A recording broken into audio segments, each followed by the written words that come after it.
Good morning everyone. अभी तक हमने न्यूट्रिएंट्स जो भी होते हैं उनके बारे में सारा कुछ पढ़ लिया है।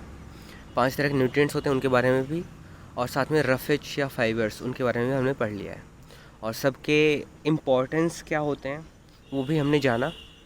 ठीक है, तो अब बात ये आती है कि इन सब की अगर हमें कमी हो जाए या फिर ये सब पूरी तरीके से कम्प्लीटली हमें मिल जाए तो उससे फ़ायदा क्या होता है, अगर नहीं मिले तो उससे नुकसान क्या होता है।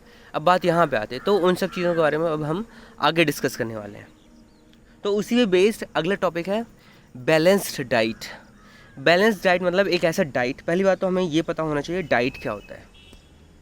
डाइट हम दिन भर में जो खाना खाते हैं, ठीक है, सुबह आपके जगने के बाद से लेके रात में सोने तक जो भी आप खाना खाते हो उसी को मिला के डाइट बोला जाता है। ठीक है, तो आपके डाइट का पार्ट ये सारे चीज़ें होनी चाहिए। इसका मतलब ये हुआ कि ज़रूरी नहीं कि आपको एक ही टाइम पे सारी की सारी चीज़ें मिल जाएं, सारी चीज़ें आपको ज़रूरत हो, लेकिन हाँ एक बात है कि आपके डाइट में वो डाइट का वो पार्ट होना चाहिए।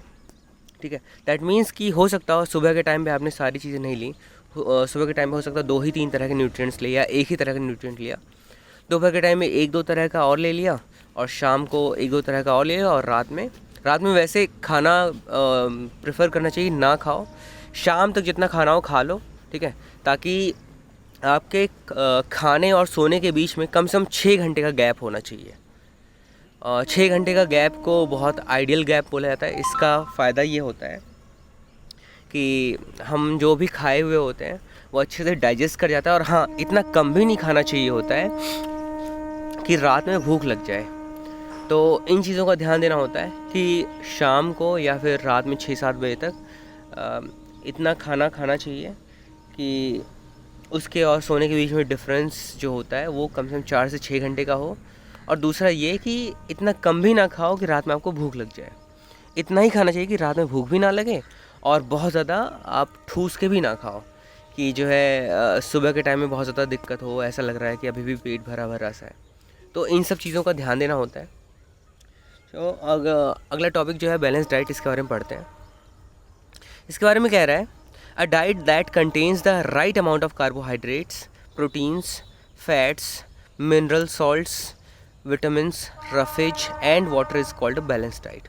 तो एक ऐसा डाइट जो ये सारे जो भी न्यूट्रिएंट्स हैं उनके बारे में हमने पढ़ा, साथ में रफेज और वाटर, ये सारी चीज़ों को राइट अमाउंट में अगर हम ले रहे हैं अपने डाइट में तो उसी डाइट को क्या बोलते हैं, बैलेंस डाइट। अब राइट अमाउंट में और इक्वल अमाउंट में डिफरेंस क्या है? राइट अमाउंट में और इक्वल अमाउंट में डिफरेंस ये है कि जैसे अगर कार्बोहाइड्रेट है और प्रोटीन है और फैट्स हैं, ये तीनों अगर हम 10-10 ग्राम करके लेते हैं, ठीक है, तो ये हो गया इक्वल अमाउंट्स। लेकिन हमारे बॉडी को इक्वल अमाउंट नहीं चाहिए होता, हमारे बॉडी को राइट अमाउंट चाहिए होता है। इसका मतलब ये हुआ कि हो सकता है हमारे बॉडी को कार्बोहाइड्रेट की सिर्फ 10 ग्राम की ज़रूरत पड़े, प्रोटीन की हो सकता है 5 ग्राम की ज़रूरत पड़े, फैट की हो सकता है 2 ग्राम की ही ज़रूरत पड़े। तो ये होता है राइट अमाउंट, जितना हमें ज़रूरत हो उसी के आसपास ही हमें ये सारी चीज़ें लेना।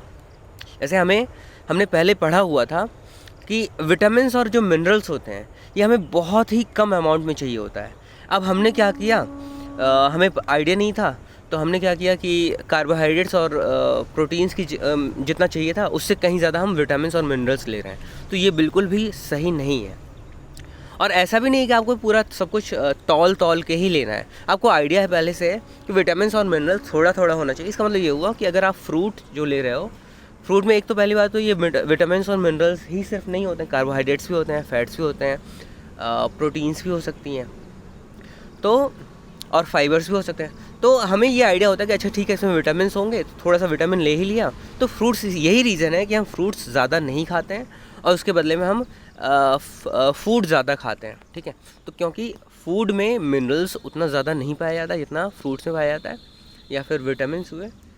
यही रीज़न है कि हम फूड रिलेटिवली ज़्यादा खाते हैं फ्रूट्स के कंपैरिजन में। लेकिन हाँ, अगर आप फ्रूट्स खा रहे हो हेल्दी फूड, फ्रूट्स खा रहे हो तो बहुत ही अच्छी बात है। जैसे पाइनएप्पल ले रहे हो, पोमीग्रेनेट ले रहे हो, तो ये सारी चीज़ें अगर आप ले रहे हो, या बनाना ले रहे हो, तो ये सारी चीज़ें जो होती हैं इन सब के बहुत ज़्यादा अलग अलग फ़ायदे होते हैं। पपाया ले रहे हो, पपाया में विटामिन ए पाया जाता है, तो ऐसा नहीं कि पपाया ही बहुत ढेर सारा एक ही दिन में आपने खा लिया, और ऐसा भी नहीं होना चाहिए अच्छा एक दिन आपने खा लिया कोई एक अच्छा वाला फूड, उसके बाद फिर अगले महीने 2 महीने तक खा ही नहीं रहो, ये भी गलत चीज़ है।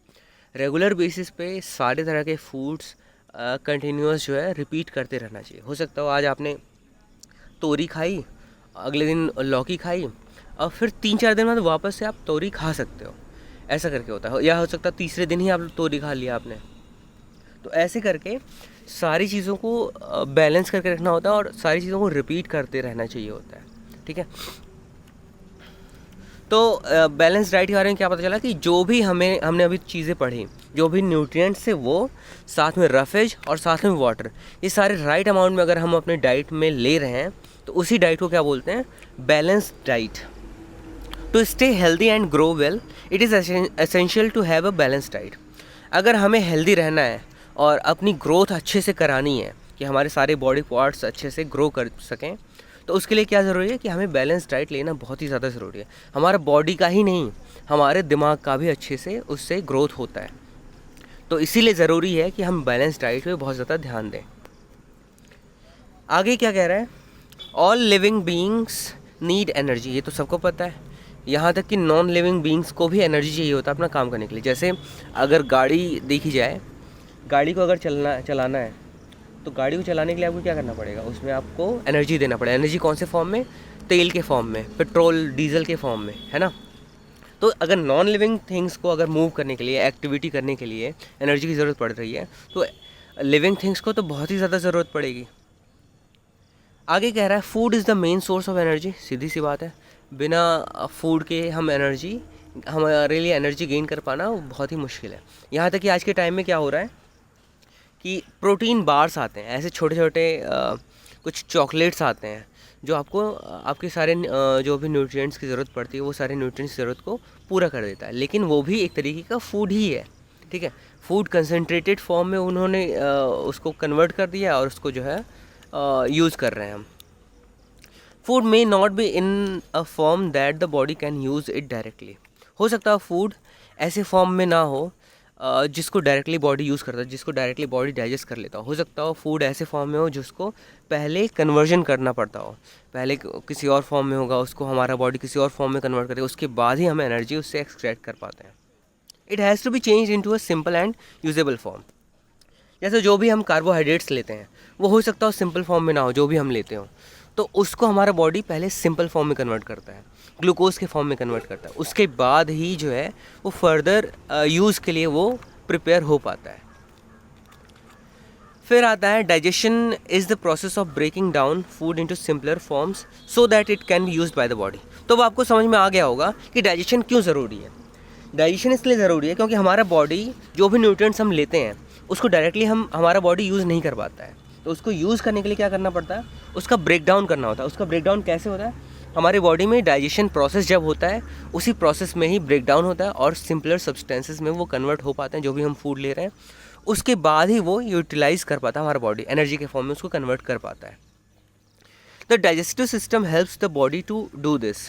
तो जो डाइजेस्टिव सिस्टम होता है आपके बॉडी का वो इस चीज़ को करने में मदद करता है। अब जैसे अभी आप छोटे हो तो आपका डाइजेस्टिव सिस्टम बहुत ही ज़्यादा अच्छा होता है, आप जो भी खाओगे थोड़ी देर में वो पूरा डाइजेस्ट हो जाता है अच्छे से। लेकिन क्या होता है कि धीरे धीरे जब आपकी एज बढ़ने लगेगी तो आपका डाइजेस्टिव सिस्टम थोड़ा सा वीक होने लगेगा।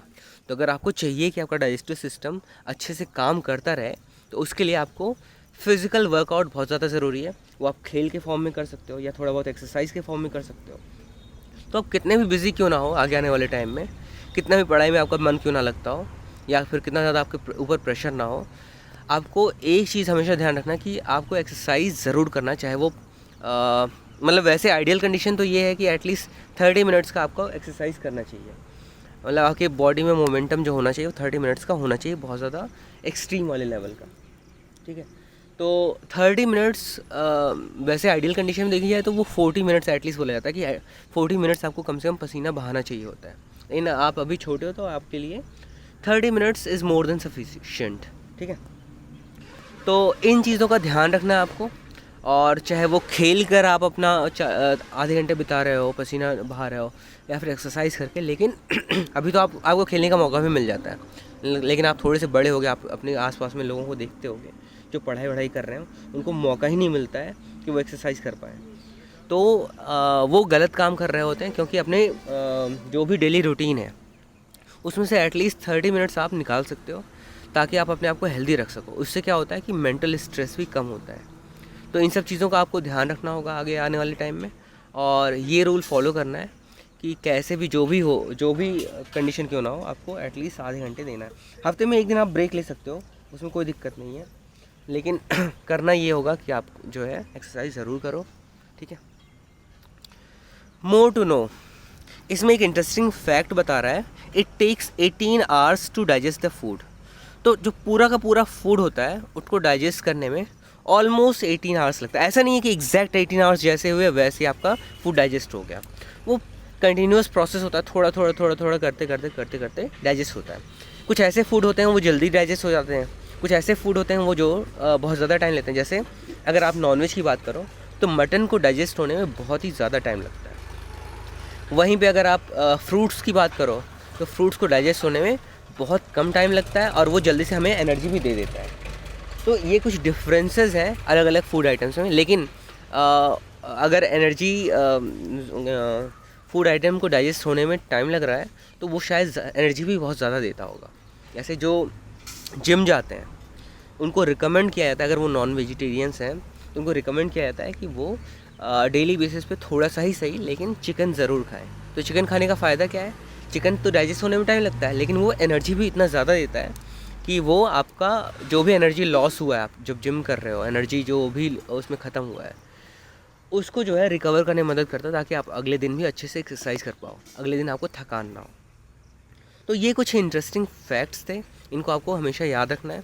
अगर आपको ये क्वेश्चन पूछा जाए, ये एक वैसे मल्टीपल चॉइस क्वेश्चन बनता है एक, कि आपको आपके बॉडी को किसी फूड को पूरी तरीके से डाइजेस्ट करने में कितना टाइम लगता है, तो आप बोल सकते हो अराउंड 18 आवर्स, एग्जैक्ट 18 आवर्स। ऐसा नहीं कि टाइमर आपने लगा दिया, कभी कुछ खाना खाया और जैसे 18 आवर्स हो अपने आप से फूड डाइजेस्ट हो गया। तो आपको मैंने पहले बताया हुआ है कि it is a continuous process, धीरे धीरे करके थोड़ा करते डाइजेस्ट होता है। तो डाइजेशन के बारे में आप क्लास 8th में 7th में ज़्यादा अच्छे से पढ़ोगे, वो ज़्यादा आपको क्लियर हो जाएगा वहाँ पे, ठीक है। तो आज यहीं पर रहने देते हैं, बाकी नेक्स्ट लेक्चर में कंटिन्यू करेंगे। तब तक के लिए थैंक यू।